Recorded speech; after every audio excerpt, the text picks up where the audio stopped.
Unang proyekto ni Ashtin Olvega bilang bida ang Pinamahal 100 Bulaklak para kay Luna. Aminado ang Viva yung actress na nakaramdam siya ng pressure dahil nakasalalay sa love team nila ni Andres ang magiging kapalaran sa box office ng kanilang pelikula na itatanghal sa mga sinihan simula sa September 24, 2025.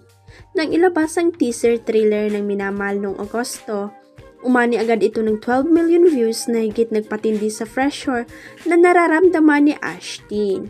Ako po nung nagkaroon kami ng 12 million views sa first teaser, parang dun po pumasok yung pressure sa akin.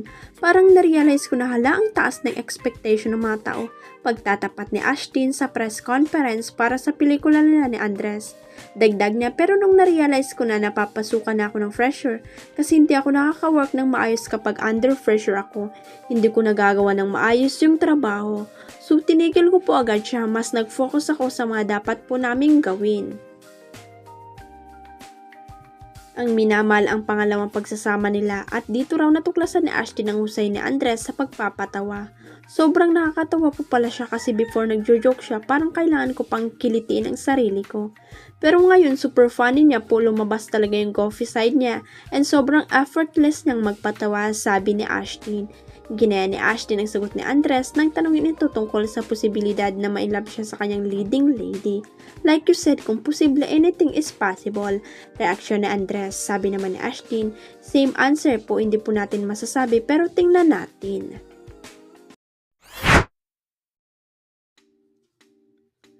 Kasama sina Maymay Intrata at Kai Montenola sa mga bibida sa upcoming action drama na Roja, na pangungunahan ni Donnie Pangilinan at Kylie Echeri. Kinumpirma ng Dreamscape Entertainment nitong September 1 ang kanilang pagsasama sa pamamagitan ng isang social media post.